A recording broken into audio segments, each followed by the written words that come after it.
Good morning, children. I hope you all have seen the previous videos related to the growth of nationalism, and you all have understood by now how was a nationalist feeling was inculcated among the Indians through the contributions of various social reformers, the transport and communications benefits, right? The role of Western education and the role of the press. So if you have seen, if you listen to my previous videos, you will be clearing many points, right? So before listening to this video, again you listen to the previous videos and you will simply, your doubts will all be cleared, right?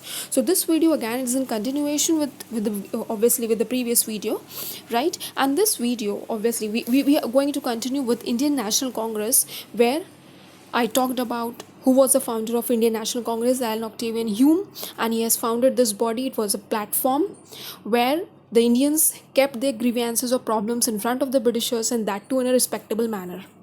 They were not going to protest against the Britishers, right? And as this body was founded by Alan Octavian Hume, he himself was a Britisher, so obviously he was quite sympathetic towards the Indian cause. He really wanted somebody, he really wanted the educated Indians, right, to present their ideas and views in presence of the Britishers, right? So their demands will be met. Clear, everyone?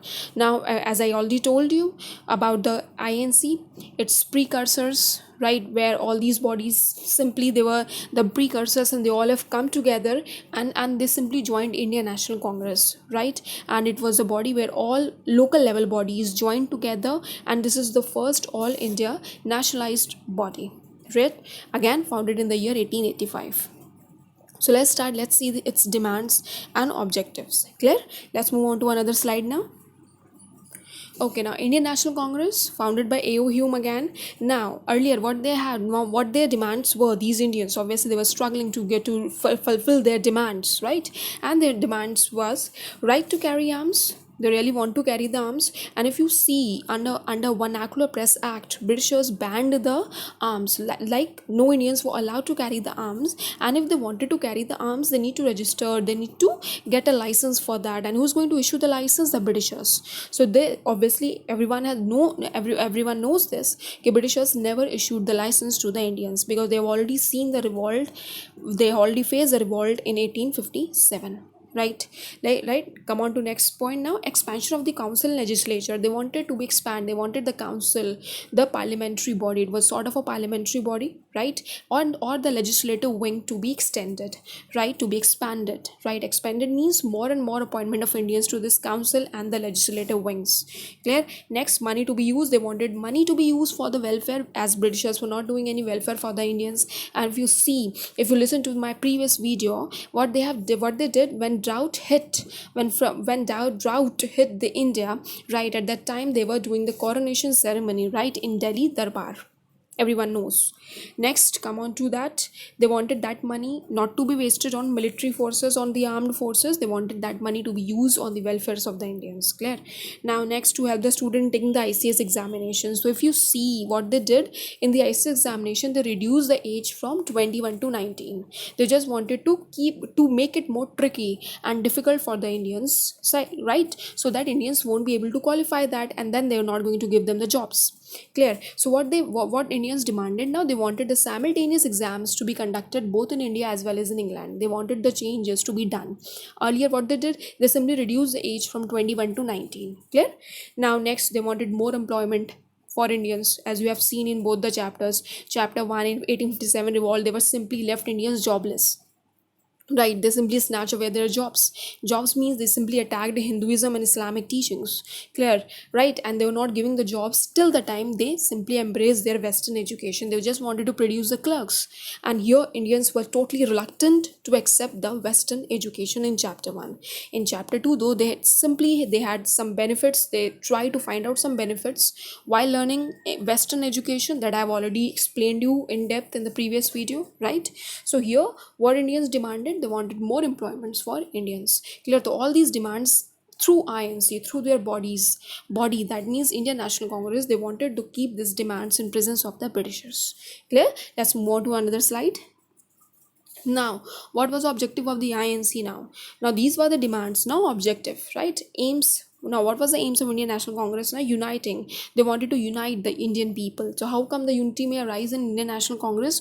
All the localized level bodies may come together, right, in this common platform where their views, their opinions will be discussed and exchanged, right? So from all over India, every local level bodies, right, they were coming and joining Indian National Congress. So everyone knows what problem they were facing. The problem was common, right? And though there were different issues, that means they were coming from different background. So as it is, India was quite diversified country, right? And they were coming from different background, from north, south, east and west, right? So they can keep their ideas and views clear, and in a common platform they too can exchange, clear. So this way the unity may arise among the people, clear. They come to know each other. Yes, this and this part of India was facing such and such problems, clear. Come on to next. Now, making the people politically aware. Earlier, they were not aware politically. How come the governance is working? How come the legislative wing works, right? How come the parliament work? So after studying the Western education, they come to know, yes, politically, democracy, they come to know these meanings, right? Democracy, what was democracy, what was the voting rights, right? What was the right to freedom and expression. So this way they started making themselves aware politically, right, through this body. Now, planning for the future. Now, this INC body, they were started planning for the future. Now, future, they were not planning for the revolt, don't get confused. They started planning so that their problems will be met, their demands will be met, as Britishers were simply imposing the unjustifying acts on the Indians, like Vernacular Press Act, Arms Act. They have not justified, they're simply forcing Indians to do such things, clear.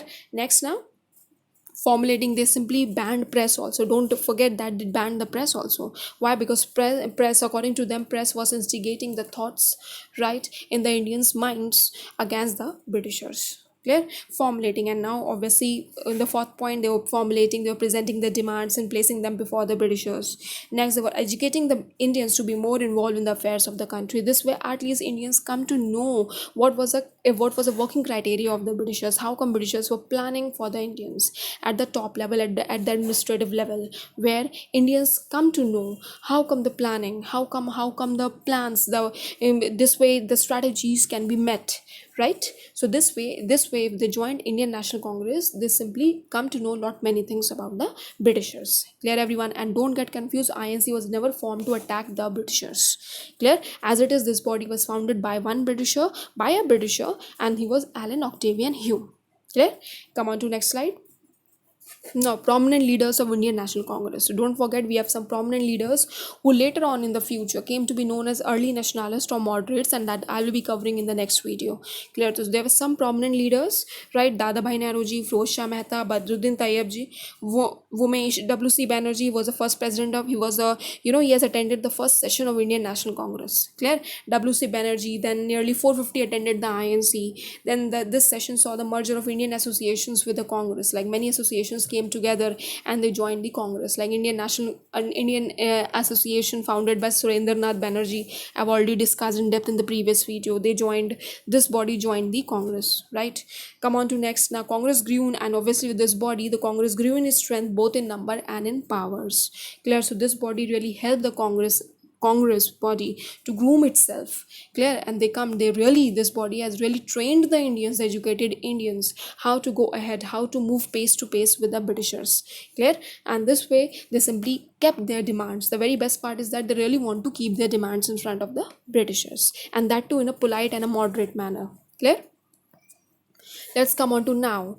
As it is, we are coming to the end of the chapter, clear. We have already did, right, the previous videos and this video, clear, related to this chapter now. So I'm again revising the previous dates, right, from the starting till the end in this chapter, clear. So what happened when we have started the chapter, we did which date? 1828, where Brahmo Samaj was founded by Raja Ram Mohan Roy, and where he has criticized the Sati Pratha, and obviously he said widows were allowed to remarry, right? He simply attacked the caste system, clear. So many things he simply talked about. He simply was a social reformer, and with this body Brahmo Samaj, he simply attacked the orthodox beliefs of the Hindu society, clear. Come on to 1866. Now, next body was founded by Dadabhai Naoroji, known by the name name of East India Association, and this body is founded in London, if you remember, right? And where he wanted to make Britishers aware about the condition of Indians in India. Clear? And this body was founded by Dadabhai Naoroji, and if you see, it was a precursor body that later on joined the Indian National Congress. Next, 1873, Satyashodhak Samaj. Everyone knows Satyashodhak Samaj. And who has founded Satyashodhak Samaj? He was another social reformer known by the name of Jyotiba Phule, right? And Satyashodhak Samaj, this Samaj he has founded to speak for the rights of the lower class, and obviously they were dominated by whom? They were dominated by the Brahmins. Clear? Their atrocities, they were meeting their atrocities. Now this body was really founded on behalf on obviously was founded by Jyotiba Phule, and he talked about various rights to be given to lower classes, right? Next, 1875, Arya Samaj, founded by Swami Dayanand Saraswati, really wanted all Indians to move back to recite the Vedas, to learn lot many things from Vedic philosophies, right? Then 1876, Indian Association, founded by Surendranath Banerjee. Clear? And with this association, he has criticized the acts passed by the Britishers, and these were unjustified acts passed by the Britishers, right? And these acts were Vernacular Press Act, Arms Act. Clear? 1877, here the Delhi Darbar, Lord, if you have seen, if you have remember, this was the Lord Lytton, unjustified act, repressive policies, where what they have done, they spend a huge amount on the coronation ceremony in Delhi. Darbar means the palace. Once it was a palace of Mughal emperor, right, Bahadur Shah Zafar II, and later on he was exiled to Rangoon, everyone knows. Now next, to 1878, they passed the Arms Act. Arms Act, obviously Indians were not allowed to carry the arms. 1878, again in the same year, Britishers passed the Vernacular Press Act. Again I repeat, vernacular means regional languages, and Indians used to print their newspapers in the regional language. And these newspapers, what it was thought by the Britishers, in these newspapers were criticizing the British policies. Clear? That's why they banned these newspapers by passing the Vernacular Press Act. Now 1883, Indian National Conference again was founded by Surendranath Banerjee, right? Later on it merged with Indian National Congress. Then in 1885, at last, what was found?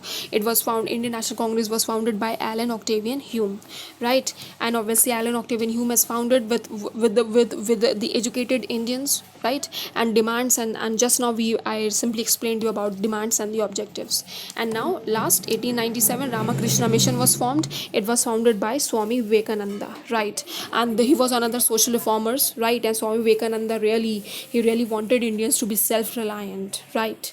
And to be politically aware, right? So all these were bodies, they were social reformers. So this way I have revised all the dates from the starting of the chapter till the end, right? So listen to these dates, listen to this, and again, if you want, you can again revise by listening to the previous videos. Clear? Now, so this way we are coming to the end of this video, right? So obviously students, by now you have already understood how come the nationalism arose among the hearts of the Indians. How come Indians again, they were ready to fight against the British Empire, right? It was earlier, before 1857 revolt, they simply lost the battle. Clear? But in somehow nationalism, in this chapter, they have understood the benefits of Western education, the benefits of the press, and the benefits of transport and communication. So if they simply take the benefit, maybe in future they all will be they all will be benefited, and they will again have a power to rise against the Britishers. Clear? So this chapter is not like that if you see yes, Indians were collecting and they were again hurting and they were attacking the Britishers. No, not like that. Even social reformers haven't they didn't go against the Britishers actually, but they really wanted the corruptions in Indian society. They really wanted the evils practices in the Indian society to be abolished. Clear? So that Indians think beyond all these things. They really wanted to focus more on education, on women education, and that was totally neglected in Indian society, right? So okay, till then I'll be making in the next chapter. Obviously I'll be starting with the next chapter in the next video. Clear? Till then, do listen to it. Thank you so much.